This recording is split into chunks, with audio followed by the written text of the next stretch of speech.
Fam, what's up, squad? It's favorite auntie with Uncle Tendencies, and I am so happy to be talking boxing, y'all. Welcome, fam and fight fans. If it's your first time here, go and hit that subscribe button, ring that notification bell, hit that like button, share the videos out, stay in the conversation, y'all. Get engaged. We talk basketball, we talk boxing, we talk sports. We building this platform out, but I am so excited to be introducing the next Cess Talk Sports show on this platform, Ringside, with B and Cess. Get ready to come hang out with us live.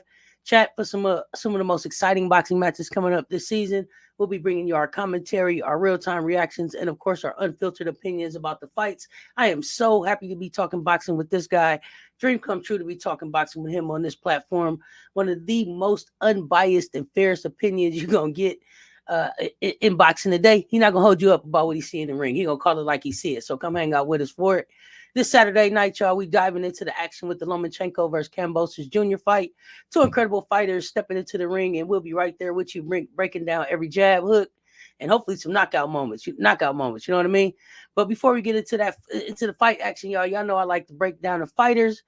For the fam who's new to boxing and who may not follow Lomachenko or Kambosos Jr., I'd like to give you a little background to them and let you know a little bit about them before we get into the big fight. So let's start with Lomachenko. For the longest time, I thought Lomachenko's name was Vasiliy, but when I'm looking at it now on the internet, it looks like it's Vasiliy Anatoliyevich Lomachenko. So Vasiliy Anatoliyevich Lomachenko, but I know him as Loma. Known for his incredible footwork and technical skill set. He's coming into this fight with a record that speaks for itself, y'all. 17-3. Fighting at lightweight, five-star boxer. Number 3 in the world, number 1 out of the Ukraine where he was born and raised. 20 bouts, y'all, 188 rounds, knocking guys out at just about a 65% clip. He debuted as a pro in October of 2013. He's fighting southpaw and he stands at about 5'7". He looks a lot smaller than that sometimes in the ring for me, but measuring at just about 5'7", and has a residence now of Oxnard, California. So fighting out of California. Not many fights on the pro level, y'all, but definitely a big time amateur boxer. In 2008 in the Beijing Games, he fought as a featherweight. He won a gold medal where he beat 5 of his opponents by an astonishing 45-point margin, y'all. That was his first gold medal at the senior level. He also won Outstanding Boxer of the Tournament and Val Baker Trophy. So he really got down in the 2008 Olympics, and he followed that up in 2012 with a gold medal in the lightweight in London. World Championships, he's gotten 2 golds and a silver, 2009 and 11, fighting as a featherweight, and then the lightweight in Milan and then in Baku, got the gold medals, and then a silver medal in 2007 in Chicago, fighting as a featherweight. European Championships in 2008, Liverpool, fought as a featherweight, also winning a gold medal in 2006 in Agadir as a flyweight at the Junior World Championships, as well as a gold medal in 2004 in Saratov as an atomweight in the Cadet European Championships. Again, like I said, known for that footwork, head movement, speed, great ability to switch stances, great skill set at throwing punches from unorthodox positions. He credits his inspirations as Muhammad Ali, Mike Tyson, and Roy Jones Jr. That's a heck of a boxer to put together and a heck of a skill set and bag to develop to be able to pull from. So you can imagine the versatility that he brings into the ring, trying to match a skill set like those guys. Born February 17th, 1988 in the Ukraine, a Ukrainian professional boxer. He's held multiple world championships in 3 weight classes from featherweight to lightweight, including unified and lineal titles at lightweight. Again, one of the most successful amateur boxers of all time. Finished with a record of 396 wins and 1 loss. The 1 loss pissed him off so bad that he avenged that twice. The Sweet Science conducted a readers poll that actually crowned him the most outstanding amateur boxer of all time. So that says a lot about the work that he was able to put in as an amateur. He also has won several awards from media outlets throughout his career. Ring Magazine and ESPN named him Prospect of the Year in 2013. CBS Sports named him Boxer of the Year in 2016. HBO Sports gave him back-to-back Boxers of the Year in 2016 and 2017. Boxers Writers Association of America and the Ring named him Fighter of the Year in 2017. Loma was forced to move up to lightweight when he won his 2nd consecutive Olympic gold medal at the 2012 Olympic Games in London. That became a rare feat, being a 2-weight Olympic champion.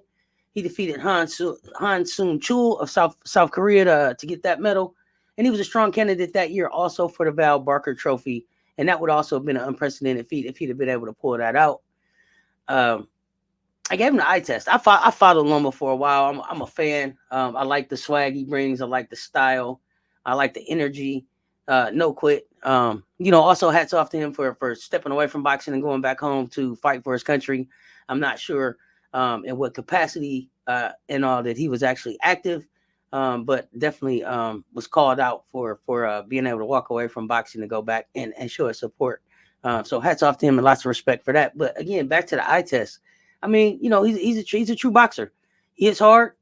He's a compact challenger. I feel like Loma gets really small in there when he wants to. Super high boxing IQ, devastating body work, accurate puncher, great movement. Right hook can be a problem for people. Throws nice combinations. Those high punch combinations. Can take a punch. Boxer with old school fighting style. Definitely can press the issue and action in fights. Effective jab throws from different angles. Great ability to change ranges, angles, and levels real quick. Could start fast. Loma at one point was known as high tech, so definitely a technician in the ring. Shifty on defense, can be elusive, hard to hit. I mentioned, like I said, he gets small. Doesn't take as many punches as you may would think with his size to get inside the trade shots with some of the longer, bigger fighters. Good ability to take opponent's best attribute away. Loma's left can be unfair. I'm just gonna be honest; it can be unfair. He destroyed Comey with it. It got to the point that he was calling for the corner to stop the fight. Please come get your fighter. I don't want to do any more damage. Is what it looked like he was saying. Come help this man. Get him. He can't take anymore. Went down against Linares, but he got up and finished him with a dominated knockout. If you didn't see it, go back and check that out. Lost the decision to Teofimo Lopez, even though he was able to kind of close the distance pretty good and get in there and trade with Lopez. He wasn't able to stop him, wasn't able to really do too much damage to Teo, and lost the decision to Haney. He fought him good as well, and didn't seem to have the power to really hurt Haney. So I think that definitely factored into the decision. So when we're thinking about this fight, you can definitely expect a lot of action, and you can expect Vasiliy to keep coming. It's just going to be a matter of if he has the power to be able to hurt Kambosos. And on the other side, you got George Kambosos Jr. He's got the power, he's got the tenacity. He's a force to be reckoned with his own self. He's coming in with a record of 21-2, 10 knockouts, 4.5-star fighter at the lightweight weight class. Number 15 in the world, number 1 out of Australia, where he's born and raised, I believe. 23 bouts, 166 rounds. He's knocking guys out just at about a 47% clip, 48% clip. Debuted as a professional in May of 2013, and the current holder of the IBO World Lightweight title. Fights orthodox style, about 5'9", so he'll be a little bit taller than Lomachenko coming into the fight. When you look back over Kambosos, he was born in Sydney, parents Greek descent. His parents, his paternal grandparents actually moved over from Sparta. He has that Spartan cry tattooed on his body: never retreat, never surrender. So there's no quit in him. He began his sports career kind of in the rugby league at a young age. He got bullied for being overweight, and that's kind of how he ended up in boxing. His dad moved him into boxing, and he kind of found his passion there. Early career, you saw him make it, like I said, the professional debut in May of 2013. He was 19. He faced Filipino fighter Jason Magura. He was victorious, a second-round technical knockout. He captured the WBA Oceania title by beating world number 9 Brendan Ogilvie, and went on to face Camille Bala in May 2017, defeated by unanimous decision in a 10-round fight. In 2017, he was tabbed by Manny Pacquiao as his main sparring partner, in preparation for the Jeff Horn fight, and had remained kind of Pacquiao's main sparring partner for the rest of his fights, kind of along the way. And then in 2018, Kambosos signed with Develop Entertainment. He made his U.S. debut also that same year against Jose Ferrero in just a 1-minute 49-second knockout. And Kambosos defeated also Ray Perez at the MGM Grand in Las Vegas on the undercard of Manny Pacquiao. I followed Kambosos. Good fighter. Gets in the ring. Can definitely hold his own. Eye test. I think he keeps his chin down. He can throw in bunches. He's got good speed, good footwork. Counter puncher. Quick. He can be reactionary.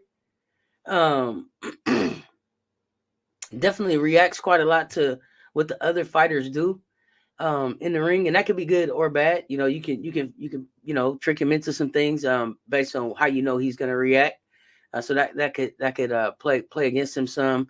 Does he have more dog in him than Loma? I don't know. He thinks he does. This is what we watch for. We're going to find out. He has a big right hand. Got a left hook. He has knockout power, I think, in either hand, or definitely can hurt you with either hand. Tough guy. He moves well. Stays pretty relaxed in the fight. Hard to frustrate. He doesn't quit. He's got a real chin. He's taking some shots. He also can get low. He took Teofimo shots for the most part. He got dropped in the 10th, but won the decision. Caught Teo with a right that dropped him as well. Teo looked a lot bigger than George in the fight, but I think Kambosos kind of kept consistently scoring while Teo was kind of looking for the big shot for the knockout, and that may have factored into him being able to get the win, being able to point himself into a decision by keeping up the action and staying a busy fighter, pressing the issue. I don't know that I felt that he ever really had Lopez hurt, but definitely stayed the busy, more active fighter throughout the evening. So that's hats off to him for being able to have a good strategy and being able to execute it. He's lost to Devin Haney 2 times. He has the tendency to kind of keep his hands low at times, and he doesn't have a lot of head movement, and that kind of puts him and his body right in front of you. If the head's there, the body's not far behind it, and if he's not moving a lot, especially for a more experienced fighter like a Lomachenko, that could make him an easy target throughout the night. Loma's coming in, an older fighter. I don't know how much that's going to factor in. The fact that George keeps his hands low at times and he doesn't have a lot of head movement, I feel like Lomachenko's experience might be able to allow him to take advantage of that. I don't think that George ever really figured out Haney's jab. Haney's jab really kept him off balance and out of rhythm. He kind of tried to outbox Haney, and it didn't work. I think Kambosos wanted a fight to break out, and Haney just kind of kept pointing, and in the end, Kambosos never really got a chance to really let his hands go. We could see Lomachenko try to take that same type of approach, and probably will find some success against George with that type of approach. But I think from the stare down that they had, and it was a long stare down. It went it got uncomfortably long. It seemed like for the people that were there live, is the way they kept trying to step in between them at this last press conference. But they seemed very locked in and ready to go to be able to give us a real active fight from the beginning. So I'm expecting some explosiveness, some electricity right from the beginning. Not that there's any real dislike outside of the ring, just 2 competitors who have been building at this fight. So I'm looking to see how that opens up. I'm definitely looking to see who gets off first. I think that'll be a good indicator of how the fight will go, and how what the pace of the fight will be like, depending on who gets out first.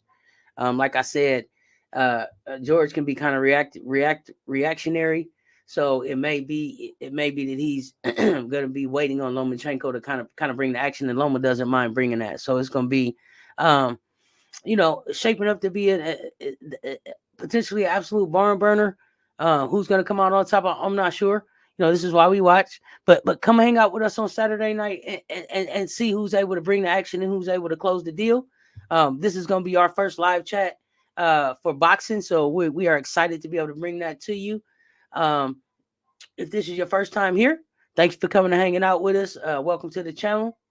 Let somebody know, each one invite one, and let's grow this thing. It's your favorite auntie with Uncle Tendencies. I'm gonna get out of here, y'all. Until next time, stay tuned. Talk soon. I'm out.